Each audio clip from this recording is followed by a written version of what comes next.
मस्जिद के इमाम को फांसी पर किसने लटकाया? कौन है इसका असल जिम्मेदार? आप हैं, हम हैं, ये पूरी जनता, पूरी आवाम है। आप एक मुसलमान हैं, इस वीडियो को आपने प्ले किया है तो अपने हर मुसलमान तक शेयर करना, खासकर मस्जिद की कमेटी वालों को शेयर करना, खासकर मुतवल्ली हजरात को, खासकर जो महल्ले के ज़िम्मेदार होते हैं, जो मस्जिद में देख रेख रखते हैं। और तमाम हर इंसान को समझना चाहिए, गौर व फिक्र करनी चाहिए।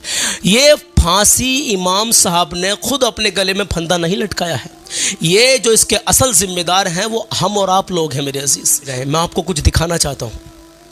इमाम साहब ने कर्ज़ से परेशान होकर के ये कदम उठाया है। इसका असल जिम्मेदार कौन है आप सब जानते हैं। तनख्वाह कितनी है इमाम साहब की? एक बड़ी अहम बात मैं आपसे इसी वीडियो के अंदर बताने वाला हूँ। पहले आप अपनी स्क्रीन पर ये फ़ोटो देख सकते हैं।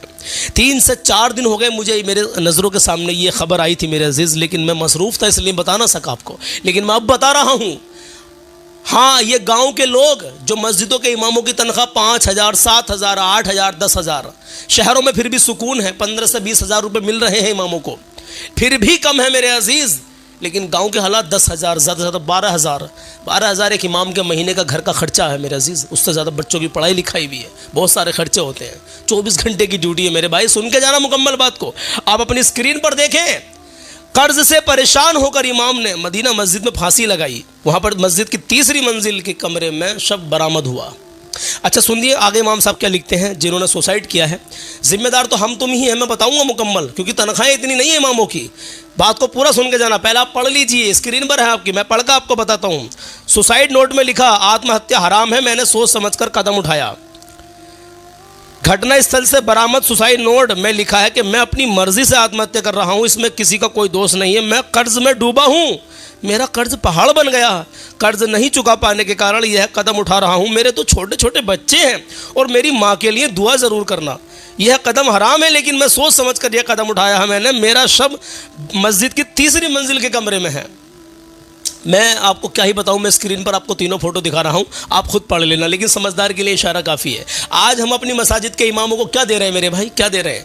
आप ज़रा गौर व फिक्र करें, इस बात को दिल की तख्ती पर नोट कर लें। जहां भी रहते हैं आपके मोहल्ले में मस्जिद है मेरे भाई, तनख्वाह पूछे, इमाम की कंडीशन जाने। चलो मैंने माना कुछ इमाम ऐसे होते हैं कि भाई वो घर से अच्छे खासे खाते पीते होते हैं, किसी चीज़ की उनको टेंशन नहीं होती है। लेकिन आपकी मस्जिद में अगर ऐसा इमाम है कि जिसके छोटे छोटे बच्चे हैं, घर परिवार का गुजारा बस जैसे तैसे चल रहा है, बड़ी बड़ी जिम्मेदारियां घर पर हैं, बहनें जवान हैं उनकी या बेटियां जवान हैं, ऐसे इमामों का अगर हम तुम ख्याल ना रखेंगे तो डूब के मर जाने का मकाम है भाई, डूब के मर जाने का मकाम है। क्या बताएं हम आपको? आप तहकीक कर सकते हैं, आपकी मस्जिद में इमाम साहब हैं, आप तहकीक करें कि इनकी फाइनेंशियली कंडीशन क्या है, इनका पीछे का बैकग्राउंड कैसा है।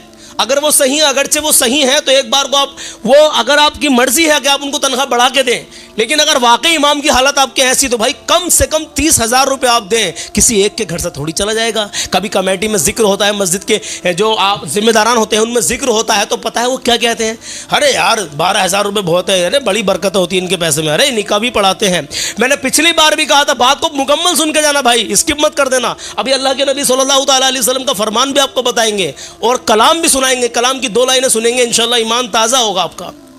मुझे बताइए, निकाह को जो लोग कहते हैं इमामों के, आप हर महीने 2 निकाह करवाइए, माना कि 5 या 6 हज़ार रुपये इमाम को निकाह के मिलते हैं, लेकिन आप हर महीने 2 निकाह की जिम्मेदारी लीजिए, गारंटी दीजिए कि हम हर महीने 2 निकाह करवाएंगे। जाइए, मैं कहता हूँ इमाम को जो तुम 10,000 रुपये दे रहे हो ना, अल्हम्दुलिल्लाह आप फिर उनको 5,000 रुपये देना, हर महीने 5,000 देना, 7-8 हज़ार देना, लेकिन हर महीने गारंटी दो 2 निकाह आपको पढ़वाने ही पड़ेंगे।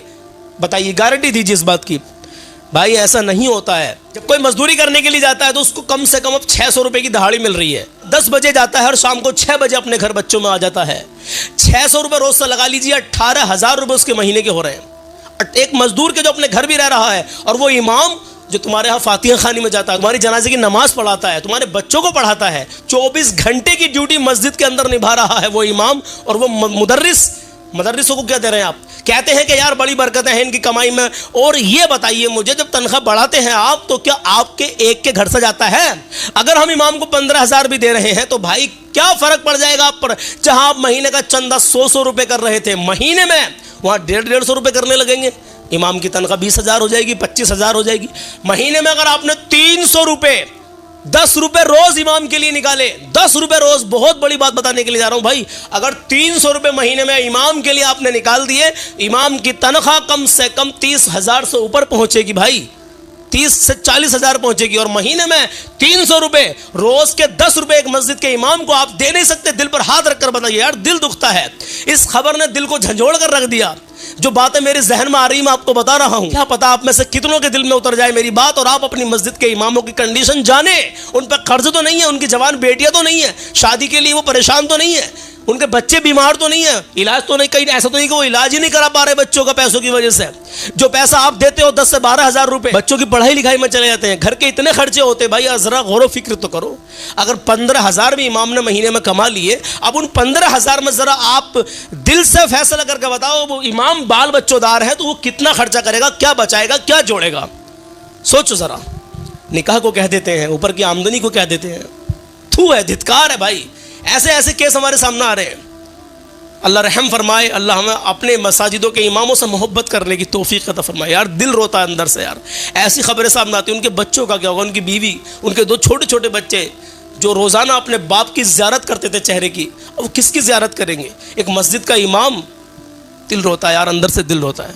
करें यार, कोशिश करें, बीड़ा उठाएं यार। हर गांव में, हर शहर में एक ऐसी कमेटी बनाएं, नौजवान लोग कमेटी बना लीजिए यार। ऐसी ऐसी कमेटी बना लीजिए अपने गांव में कि वो आपको ये फिक्र करनी है, फिर यही ध्यान रखना कि हमारे मस्जिद के इमाम, हमारे गांव में कितनी मस्जिद है और उन मस्जिदों के इमामों की क्या फाइनेंशियली कंडीशन है, इनका बैकग्राउंड कैसा है, ये पीछे से कैसे हैं भाई। अगर मजबूत भी हैं पीछे से, वो अगर खाते पीते भी हैं, तो इमाम की हैसियत, इमाम हमारे सर के ताज हैं।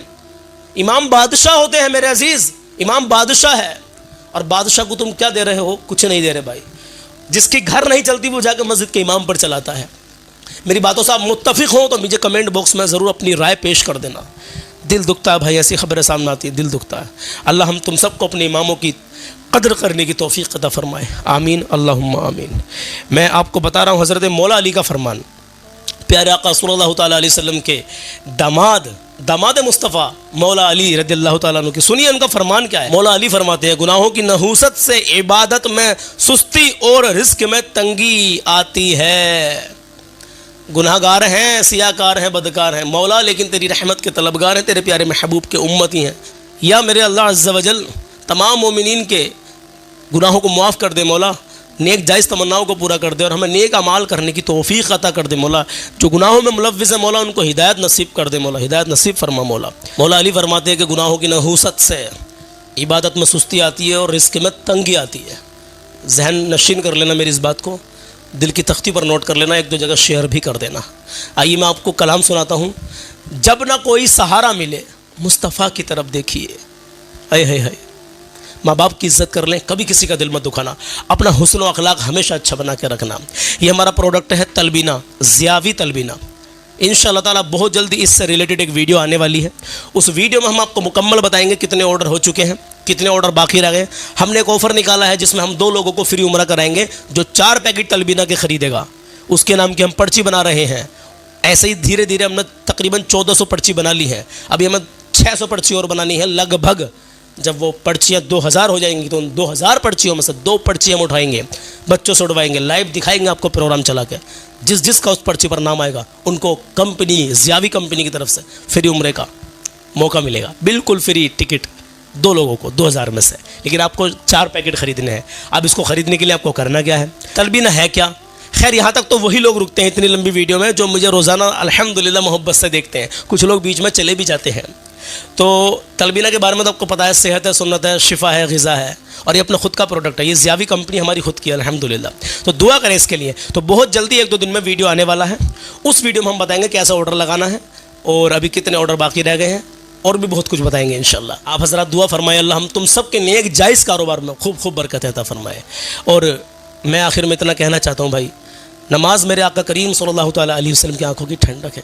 कितना प्यारा ये जुमला है भाई, क्या आका की, प्यारे आका सल्लल्लाहु तआला अलैहि वसल्लम की आंखों की ठंडक है नमाज। तो हम क्यों छोड़ें फिर नमाज भाई। नमाजों की पाबंदी करें, इंशाअल्लाह ताला ज़िंदगी में बाहर आएंगी, आपकी ज़िंदगी खुशहाल होगी। एक बात और अपनी ज़हन नशीन कर लेना मेरे अजीज़, अल्लाह रब्बुल इज़्ज़त आपको जिस हाल में रखे उसका शुक्र अदा करते रहे, हर हाल में उसका शुक्र अदा करें।